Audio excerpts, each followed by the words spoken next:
భర్త వెంట స్త్రీలు ఎలా నడవాలి తెలుసుకుందాం. శుభానికి వెళ్ళేటప్పుడు పురుషుల వెనక స్త్రీ నడవాలి. అశుభానికి వెళ్ళేటప్పుడు స్త్రీ ముందు నడవాలి, భర్త వెనక నడవాలని శాస్త్రం చెబుతున్నది.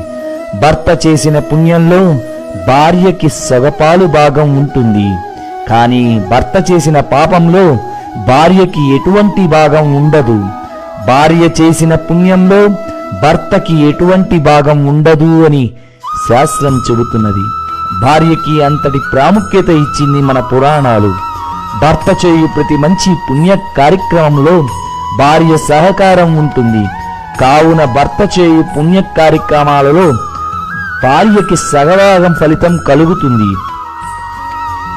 యజ్ఞ యాగాది క్రతువులలో కూడా భార్య లేకుండా భర్త చేయుటకు అధికారం లేదు అని శాస్త్రం చెబుతున్నది.